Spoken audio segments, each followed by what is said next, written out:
نحمده ونصلي ونسلم على رسوله الكريم أما بعد. قال الله تبارك وتعالى: أعوذ بالله من الشيطان الرجيم. بسم الله الرحمن الرحيم.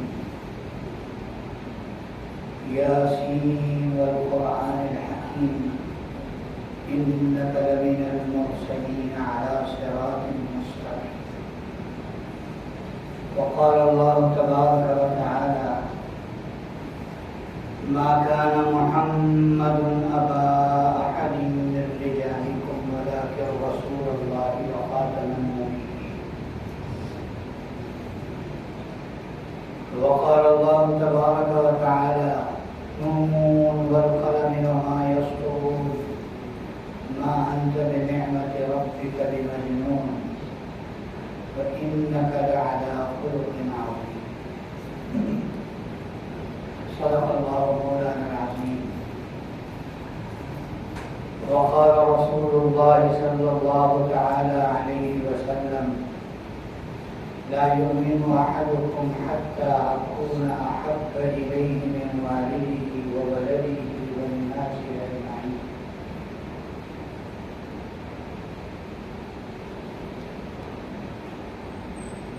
اللهم صل على سيدنا ونبينا وحبيبنا وقرة أعيننا محمد وعلى آله وأصحابه وبارك وسلم.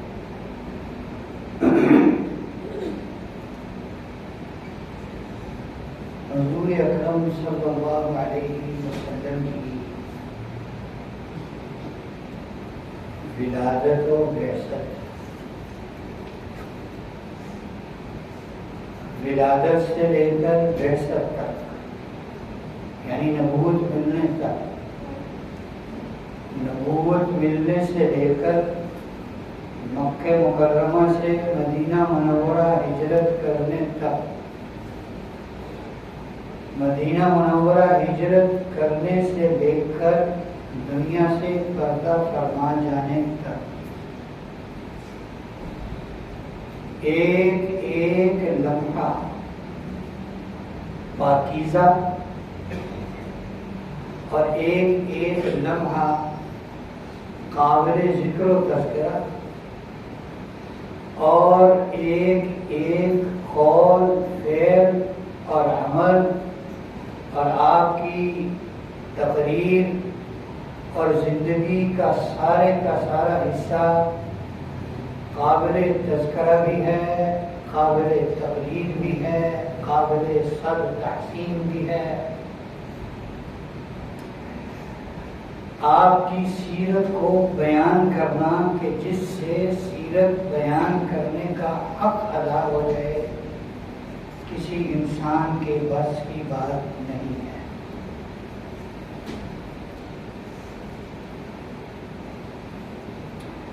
اللہ رب العزت کے بعد مخلوقات میں اور انسانوں میں سب سے بڑا مرتبہ حضور اکرم صلی اللہ علیہ وسلم کی ذات گرامی کا ہے.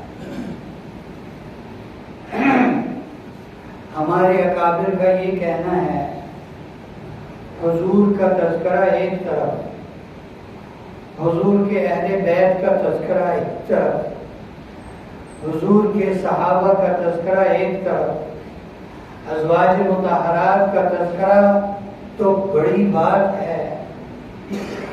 ہمارے اکابر کا کہنا یہ ہے، حضور سے منسوب ہر چیز کا ذکر کرنا عبادت ہے، حتیٰ کہ حضور کے گدھوں کا تذکرہ، حضور کے خچروں کا تذکرہ، حضور کے اونٹوں اور گھوڑوں کا تذکرہ، حضور کی بکریوں تک کا تذکرہ، حضور کے پاس تلواریں، حضور کے پاس نیزے، حضور کے پاس حرب و ضرب کے آلات، حضور کے دودھ پانی پینے کے پیالے، اور سب چیزوں کے نام احادیث میں سیرت میں ملتے ہیں اور ہم سمجھتے ہیں کہ ان چیزوں کا تذکرہ کرنا بھی کیا ہے؟ عبادت ہے۔ کیوں ہم ان چیزوں کا تذکرہ نہیں کرتے؟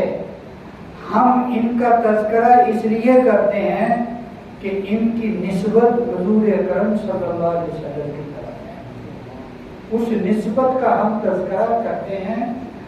حضور کی نسبت کا تذکرہ کرنا عبادت ہے۔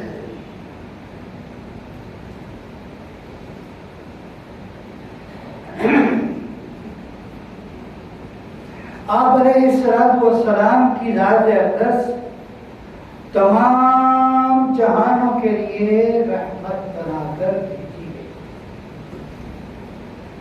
قرآن پاک میں ہے وَمَا أَرْسَلْنَاكَ إِلَّا رَحْمَةً لِلْعَالَمِينَ، اے نبی جی ہم نے آپ کو سارے عالموں کے لیے، جتنے جہان ہیں سب کے لیے آپ کو رحمت بنا کر بھیجا۔ اللہ کبھی بیشی معاف فرمائے، کہ حدیث میں ہے جس کا مفہوم ہے، آپ علیہ السلام نے جبرائیل امین علیہ السلام سے پوچھا، جبرائیل میری رحمت سے اللہ کہتے ہیں کہ تجھے سارے عالموں کے لیے رحمت بنا کر بھیجا گیا، اے جبرائیل میری رحمت سے سارے جہانوں کو حصہ ملا، کیا تمہیں بھی میری رحمت سے حصہ ملا؟ تو جبرائیل کہنے لگے ہاں اللہ کے رسول، آپ کی رحمت سے مجھے بڑا وسیع وافر حصہ ملا۔ کہ جبرائیل وہ کیسے، وہ کیا ہے؟ تو جبرائیل کہنے لگے کہ آپ کی آمد سے پہلے، آپ کی بعثت سے پہلے مجھے اپنے انجام کی خبر نہیں تھی، مجھے اپنے انجام کی کنفرمیشن نہیں تھی کہ میرے ساتھ کیا بنے گا، اللہ مستقبل میں میرے ساتھ کیا معاملہ کریں گے۔ جب قرآن اترا، قرآن میں اللہ نے میری تعریف بیان کی، آپ اور اللہ کے درمیان وحی لانے میں میں واسطہ تھا، میں رابطہ تھا، میں قاصد تھا۔ اللہ نے میرے لیے اچھے الفاظ قرآن پاک میں ذکر فرمائے اور انہیں قرآن کا حصہ بنا دیا۔ مجھے اپنے انجام کے اچھا ہونے کی امید ہو گئی کہ میرا انجام اچھا ہو۔ سب سے زیادہ، سب سے بڑا حصہ حضور کی رحمت کا کس سے ملا؟ سب سے بڑا حصہ، سب سے زیادہ حصہ حضور کی رحمت کا حضور کی امت کو نصیب ہوا۔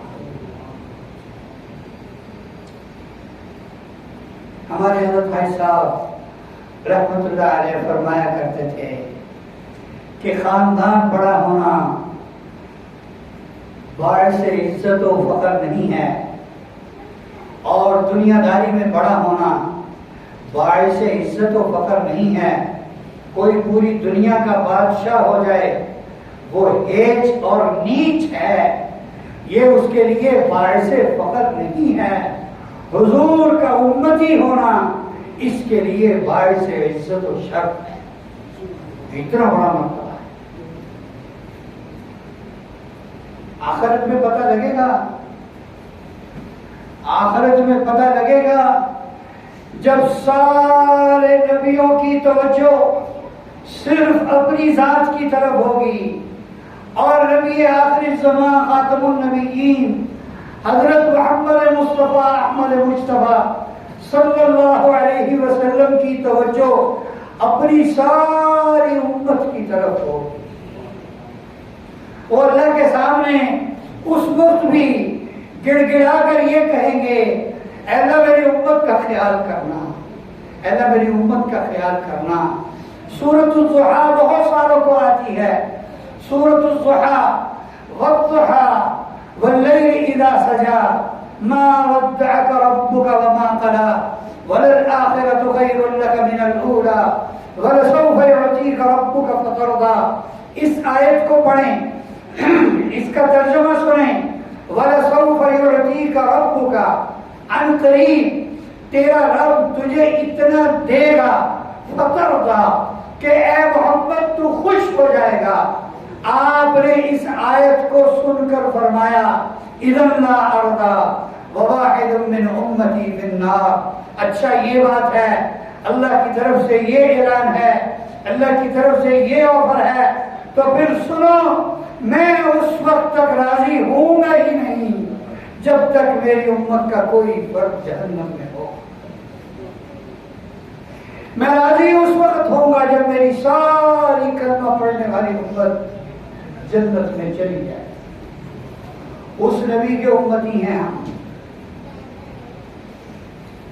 میں نے عرض کیا آپ کا تذکرہ کرنا، آپ کی چیزوں کا تذکرہ کرنا، صحابہ نے آپ کے پیشاب کا تذکرہ کیا، آپ کے پخانہ کرنے کا تذکرہ کیا، یہاں تک محبت تھی صحابہ کو۔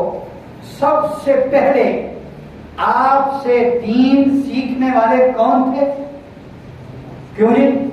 صحابہ اکرام۔ سب سے پہلے اللہ نے جنہیں حضور کی اپنے محبوب کی صحبت کے لیے جن کا چناؤ کیا پوری دنیا سے اور جن کا انتخاب کیا گیا، ان کو کیا کہتے ہیں؟ صحابہ اکرام کہتے ہیں۔ وہ حضور کی خدمت میں آئے اور انہوں نے حضور کا عمل دیکھا، حضور کی باتیں سنی، وہ سب کچھ اپنے عمل میں لے آئے اور انہوں نے زندگی بھر حضور کے عمل کے خلاف کوئی کام نہ کیا، نہ کسی کو کرنے دیا، نہ کسی سے اس کے خلاف دیکھا نہ سنا۔ عبداللہ بن عمر رضی اللہ تعالیٰ عنہ آپ کی سنت کے انتہائی پابند تھے، انتہائی پابند۔ مدینہ منورہ سے عمرہ یا حج کی نیت سے کبھی بھی مکہ مکرمہ تشریف لے گئے تو ساری زندگی معمول رہا۔ جہاں حضور ٹھہرے وہاں عبداللہ بن عمر ٹھہرے، جہاں حضور رکے وہاں عبداللہ بن عمر رکے، جہاں حضور نے پڑاؤ کیا حضرت عبداللہ بن عمر نے وہیں پڑاؤ کیا۔ جس درخت کے سائے میں حضور لیٹے اس درخت کے سائے میں حضرت عبداللہ بن عمر لیٹے۔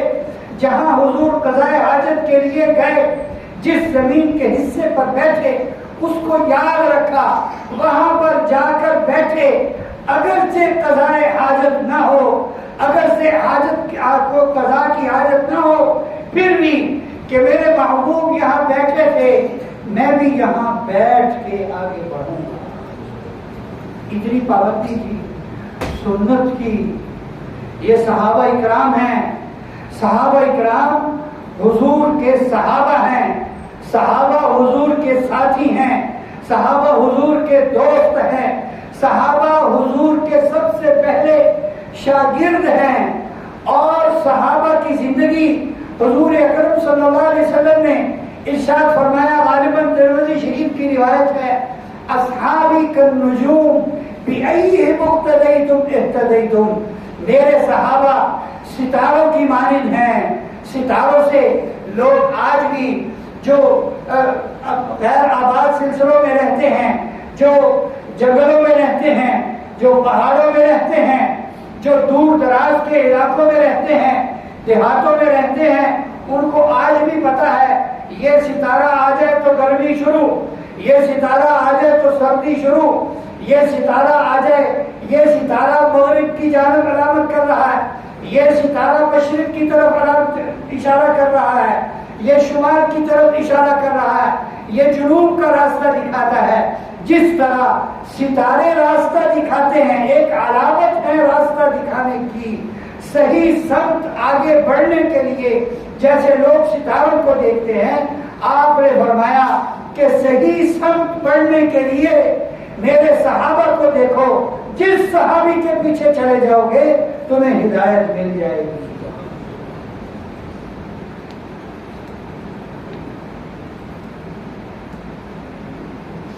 صحابہ میں سے سب سے پہلا نمبر حضرت ابوبکر صدیق رضی اللہ تعالیٰ عنہ کا ہے۔ ایسے ہی نہیں ملا، ایسے ہی پہلا نمبر نہیں ملا۔ آپ نے ارشاد فرمایا، میں نے جس پر دین پیش کیا اس نے مجھ سے دلیل مانگی، کہ آپ کے سچ ہونے کی، سچا ہونے کی دلیل کیا ہے؟ ابو بکر نے بغیر دلیل مانگے میری تصدیق فرمائی۔ پھر یہ آپ صلی اللہ علیہ وسلم کے صحابی بھی ہیں، پھر آپ کے دوست بھی ہیں، آپ کے محبوب بھی ہیں، آپ کے سسر بھی ہیں، یعنی صحابی ہونے کے ناطے دیکھیں تو حضور حضرت ابو بکر کے لیے باعث عزت و شرف ہیں، اور حضرت ابو بکر آپ کے لیے شفقت کا باعث ہیں کہ حضور کی شفقت و رحمت سے بڑا حصہ کس کو ملنا چاہیے؟ حضرت ابو بکر کو۔ اور ایک نسبت حضرت ابو بکر کی حضور کے ساتھ کیا ہے کہ حضور حضرت ابو بکر آپ صلی اللہ علیہ وسلم کے کیا ہیں؟ سسر ہیں۔ سسر کس کی جگہ ہوتا ہے؟ باپ کی جگہ ہوتا ہے۔ تو حضرت ابو بکر صدیق رضی اللہ تعالیٰ عنہ کہا جا سکتا ہے کہ حضور کے لیے باعث عزت و عظمت بھی تھے۔ چھوٹے ہیں، صحابی ہیں، لیکن اس کے باوجود جو رتبہ اللہ نے دیا انہیں دیا۔ دوسرے نمبر پر درجہ ہے حضرت عمر فاروق رضی اللہ تعالیٰ عنہ کا۔ عجیب آدمی ہیں، اللہ کے نبی دعا مانگتے ہیں، اے اللہ مکے میں 2 آدمی ہیں، 2 بڑے سردار ہیں، 2 بڑے جرنیل ہیں، اے اللہ عامر بن ہشام ابو جہل یا عمر بن خطاب دونوں میں سے تو جسے چاہے ایمان کی توفیق دے دے۔ اللہ کی نظر انتخاب کس پر آئی؟ اللہ کی نظر انتخاب کس پر آئی؟ ابو جہل بڑا سردار تھا، ابو جہل کا طوطی زیادہ بولتا تھا، ابو بکر کا ابو جہل کا ٹور ٹپا زیادہ تھا، اس کے باوجود اللہ کی نظر انتخاب کس پر ہوئی؟ حضرت عمر بن خطاب رضی اللہ تعالی عنہ پر۔ اسلام لائے، اسلام لانے کے بعد مسلمانوں کے لیے عزت کے، عظمت کے، ہمت کے، شجاعت کے، حوصلے کے دروازے کھلے، اور مسلمانوں نے الگ اعلان اپنی عبادت شروع کی، ہجرت کر کے مدینہ طیبہ تشریف لے گئے، اور حضور کا زمانہ گزرا، حضرت ابو بکر کا زمانہ گزرا، حضرت عمر رضی اللہ تعالیٰ عنہ کو خلیفہ بنایا گیا، خلیفہ بن گئے، مسلمانوں کے امیر بن گئے۔ دعا کیا کرتے تھے، اللہم انی ضعیف فقوینی، اے اللہ میں کمزور ہوں مجھے قوت دے دے۔ اللہم انی ذلیل، اے اللہ میری عزت نہیں ہے فاعزنی، مجھے عزت عطا فرما دے۔ اللہم انی شدید فلینی، اے اللہ میں سخت مزاج ہوں مجھے نرم مزاج کر دے۔ اللہم انی بخیل فسخنی، اے اللہ میں کنجوس ہوں، بخیل ہوں، مجھے سخاوت کا مرتبہ عطا فرما دے، سخاوت کا جذبہ عطا فرما دے۔ یہ دعا کیا کرتے تھے، اور دعا کیا کرتے تھے، اللہم انی اسألک شہادتا فی سبیلک واجعل موتی ببلد حبیبک، اے اللہ مجھے شہادت کی موت عطا فرما، اور مجھے اپنے محبوب کے شہر میں موت عطا فرما۔ پھر فرمانے لگے فَأَنَّا لِلشَّهَادَةِ، یہ کہا کرتے تھے، اور میرے لیے شہادت کہاں ہوگی؟ میں تو مدینے میں ہوں، مسلمانوں کی خدمت میں ہوں، شہادت تو جہاد کے میدانوں میں ہے، شہادت تو لڑائیوں کے میدانوں میں ہے، میرے لیے کہاں شہادت ہے؟ پھر فرمایا کرتے تھے، جو اللہ مجھے مکے سے کھینچ کر مدینے لے آیا وہ میرے لیے شہادت کو مدینے لانے پر قادر ہے۔ ساری زندگی انتہائی سادہ، انتہائی سادہ۔ ایک مرتبہ چند صحابہ اکرام آپ کی خدمت میں حاضر ہوئے، حضرت عمر کی خدمت میں حاضر ہوئے، کچی اور سخت روٹی جو چبا کر کھا رہے تھے، توڑ کر کھا رہے تھے۔ تو صحابہ کہنے لگے، حضرت اب تو خوشحالی آ گئی، اب تو فتوحات ہو گئیں، بہت مال پیسہ آ گیا، بہت نعمتیں اللہ کی آ گئیں، بہت سارے لوگ ان نعمتوں سے فائدہ اٹھا رہے ہیں، آپ کیوں نہیں فائدہ اٹھا رہے؟ آپ کیوں سخت روٹی اور باسی روٹی کھانے پر تلے ہوئے ہیں؟ فرمانے لگے، ایک بات بتاؤ، 3 دوست تھے، تینوں کی دوستی مثالی تھی، ایک اپنی زندگی گزار کے اسی طرح سادہ سادہ زندگی گزاری. مراد حضور اکرم صلی اللہ علیہ وسلم تھے. کہنے لگے اللہ کے حضور پیش ہو گئے. پھر دوسرا دوست آیا, مراد ابو بکر صدیق رضی اللہ تعالیٰ عنہ تھے. کہنے لگے وہ بھی ایسی سادہ سادہ زندگی گزار کر اپنے نبی کے راستے پر چلتے چلتے اللہ کے حضور پہنچ گئے. میں تیسرا ہوں, تم میرا راستہ تبدیل کرنا چاہتے ہو, تم یہ چاہتے ہو کہ میں اپنا راستہ تبدیل کروں, میری منزل بھی کہیں تبدیل نہ ہو جائے. نہ نہ نہ, میں اپنے نبی کا راستہ نہیں چھوڑوں گا. میں اپنے نبی کے خلیفہ کا, میں حضرت ابو بکر کا, میں اپنے جانشین کا, میں اپنے دونوں پہلے دوستوں کا راستہ نہیں چھوڑوں گا. اسی راستے پر چلتے چلتے میری موت آئی. شام کا سفر حضرت عمر رضی اللہ تعالیٰ عنہ کا مشہور سفر ہے جو بیت المقدس کی فتح کے سلسلے میں ہوا. اس کا ایک حصہ میں آپ سے عرض کروں. حضرت عمر رضی اللہ تعالیٰ عنہ وہاں کے شام کے گورنر, اس وقت حضرت ابو عبیدہ بن جراح امین هذه الامہ, اس امت کا سب سے امانت دار شخص, اس کو حضور صلی اللہ علیہ وسلم کی زبان اقدس سے یہ تاج ملا اور یہ خطاب نصیب ہوا. آپ نے فرمایا میری امت کا سب سے بڑا امانت دار ابو عبیدہ بن جراح ہے. ان کے پاس گئے, بیٹھے, سب لوگ دائیں بائیں ہو گئے. فرمایا ہم دونوں کو اکیلا بیٹھنے دو. دونوں حضرت عمر ابو عبیدہ جراح بیٹھے ہوئے ہیں, تذکرہ کر رہے ہیں, رو رہے ہیں. حضرت عمر بھی رو رہے ہیں, ابو عبیدہ بھی رو رہے ہیں, اور صحابہ دور دور سے دیکھ رہے ہیں. یہ دونوں بابے بیٹھے پتہ نہیں کیوں رو رہے ہیں, کس بات کا تذکرہ کر رہے ہیں. پتہ لگا کہ دنیا اور آخرت کا تذکرہ ہو رہا ہے. پتہ لگا کہ دنیا کی آمد اور دنیا کی آمد کی کثرت کا تذکرہ ہو رہا ہے, اور اس پر دونوں رو رہے ہیں. آئے کہیں دنیا ہمیں تبدیل نہ کر دے, آئے کہیں دنیا ہمارا راستہ تبدیل نہ کر دے, آئے دنیا کہیں ہمیں حضور کے راستے سے بھٹکا نہ دے. اس پر دونوں رو رہے ہیں. حضرت عمر وہاں سے اٹھے, صحابہ میں آئے اور رو کر فرمایا دنیا نے سب کو تبدیل کر دیا, لیکن ابو عبیدہ آج بھی وہاں کھڑا ہے جہاں حضرت حضور اکرم صلی اللہ علیہ وسلم کی وفات پر کھڑا. ویسی سادگی, گھر کے اندر, خیمے کے اندر ایک گدا, ایک چمڑے کا تھیلا, ایک پیالہ, ایک عصا ترچھا, ایک پیالہ جس میں روٹی کے خشک ٹکڑے. یہ حضرت ابو عبیدہ بن جراح کے خیمے کا کل سامان تھا. فرمایا دنیا نے سب کو تبدیل کر دیا, ابو عبیدہ کو تبدیل نہ کر سکی. میرے محترم دوستو, حضرت عمر رضی اللہ, حضرت ابو بکر کی وفات ہوئی, حضرت ابو بکر رضی اللہ تعالیٰ عنہ کی وفات ہوئی. وفات سے پہلے نصیحت وصیت فرمائی کہ میرا جنازہ اٹھا کر نبی کریم صلی اللہ علیہ وسلم کے حجرہ مبارکہ کی دروازے پر رکھ دینا. اگر دروازہ کھل جائے خود ہی تو مجھے اندر دفن کرنا, نہیں تو عام مسلمانوں کے عام قبرستان میں مجھے دفن کر دینا.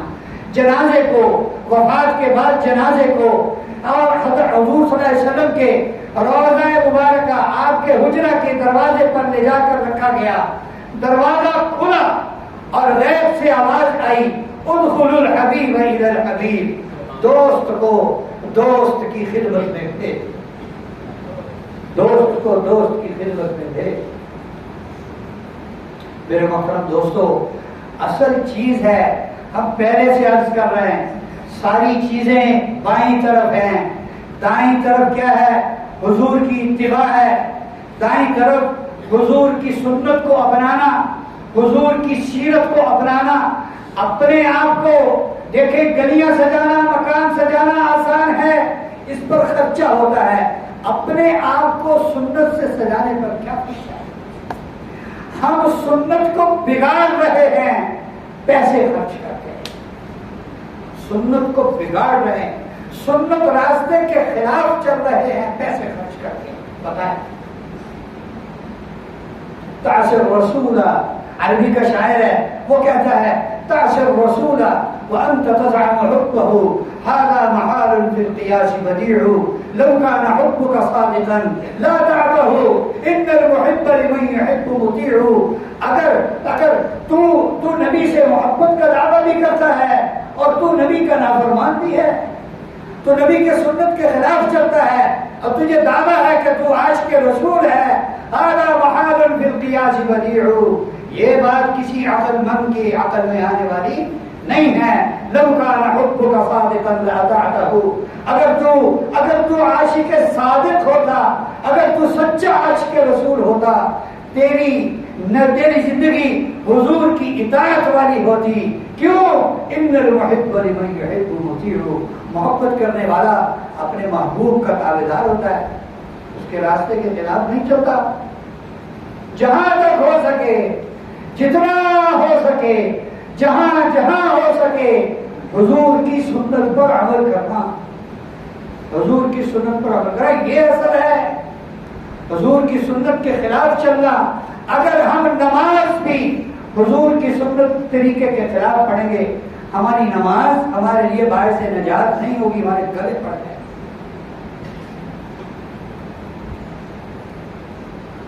حضرت عبداللہ بن عمر کو میں نے پہلے عرض کیا، اتنا سنت پر پابندی کا اہتمام تھا، اتنا اہتمام تھا سنت پر عمل کا. ایک جگہ بیٹھے ہوئے تھے، ایک صاحب کو چھینک آئی، چھینک آنے پر الحمدللہ کہنا سنت ہے. اس نے کہا الحمدللہ والصلاۃ والسلام علی رسول اللہ. عبداللہ بن عمر رضی اللہ تعالیٰ عنہ نے فوراً ٹوکا، فرمایا تیری بات صحیح ہے، میں بھی کہتا ہوں الحمدللہ والصلاۃ والسلام علی رسول اللہ، لیکن میرے نبی نے اس موقع پر صرف الحمدللہ کہا، ہم بھی الحمدللہ ہی کہیں گے، اس کے علاوہ کوئی جملہ ساتھ نہیں ملائیں گے. بھلے وہ جملہ صحیح ہے، بھلے وہ جملہ کہنا ثواب ہے. مغرب کی رکعت کتنی ہے؟ 3 ہیں. کوئی 4 پڑھے اور آپ اس کو روکیں اور وہ کہے کیا ہے، کیا مصیبت ہے آپ کو، 1 رکعت زیادہ پڑھی ہے اور عبادت زیادہ کی ہے. تو نے عبادت زیادہ کی ہے، تو نے اللہ اور اس کے نبی کے حکم کے خلاف کیا ہے، اس لیے تیری 3 بھی قبول نہیں ہوں گی، تو 4 کی بات کرتا ہے. تو بات کو سمجھیں، اپنی عقل پر نہ پرکھیں بات کو. یہ تو بادشاہ کی عقل ہے اور وہ بات آسمانوں اور زمینوں سے بھی بڑی ہے جو اللہ اس کے رسول نے کہی. اصل بات یہ ہے سنت پر عمل کرنا، اپنی زندگی میں سنت پر. عاشق رسول کا، عشق رسول کا دعویٰ ہے. ایک بات میں آپ سے عرض کروں، حضور اکرم صلی اللہ علیہ وسلم کے جو بڑے بڑے خادم تھے ان میں ایک نام ہے حضرت انس رضی اللہ تعالیٰ. 10 سال، کتنے سال؟ 10 سال ریگولر، کنٹینیولی 10 سال حضور صلی اللہ علیہ وسلم کی خدمت کی انہوں نے دن رات. نوجوان تھے،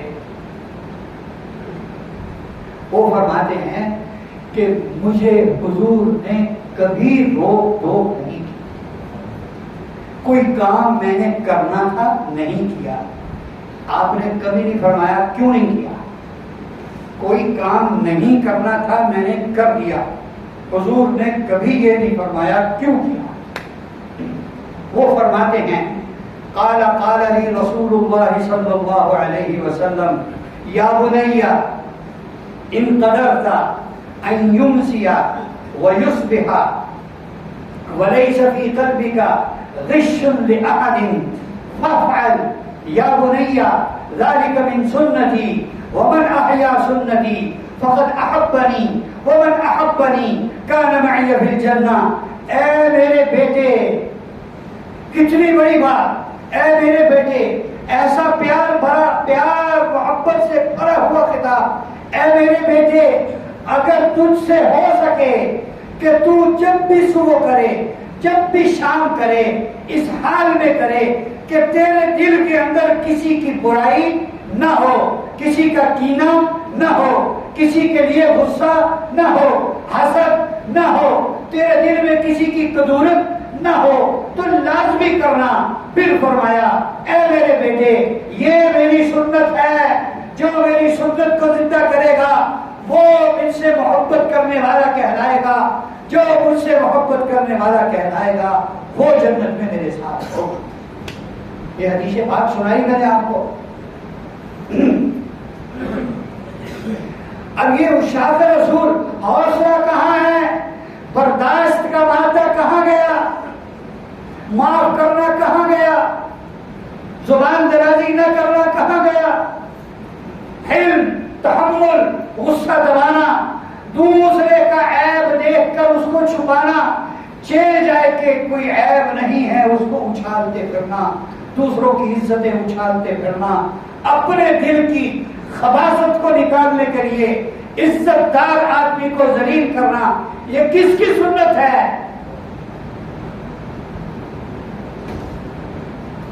آؤ میدان میں یہ صفات اپنانے کی ہیں، یہ صفات اپنانے کی ہیں جو آپ صلی اللہ علیہ وسلم صحابہ سے فرما رہے ہیں۔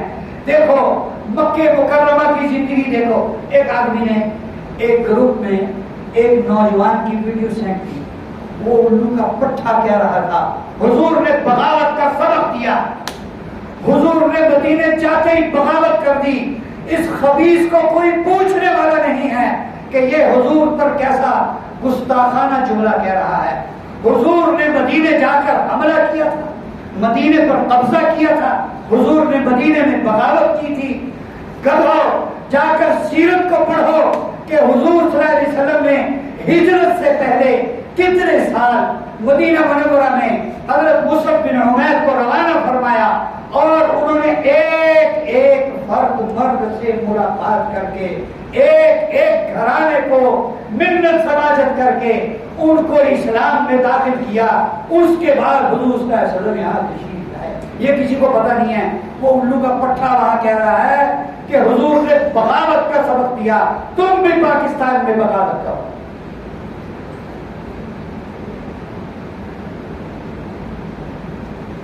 یہ تو ہماری معلومات ہیں سیرت کے بارے میں۔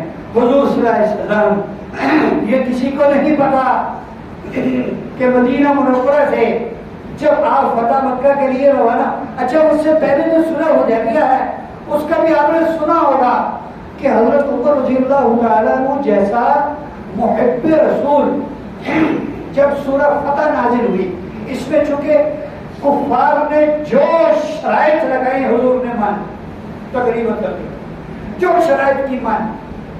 آپ کے دماغ میں یہ تھا کہ ایک دفعہ امن کا ماحول قائم ہو جائے، ہر طرف آمد و رفت کے راستے کھل جائے، ہم اپنے دین کی دعوت کا کام کھل کر کریں۔ چنانچہ 10 سال کے لیے صلح ہوئی اور اتنے لوگ اسلام میں داخل ہوئے، اتنے لوگ اسلام میں داخل ہوئے کہ کچھ کہنے کی حد نہیں ہے۔ اس صلح حدیبیہ کو نہیں دیکھتے کہ یہ کس کی سنت ہے۔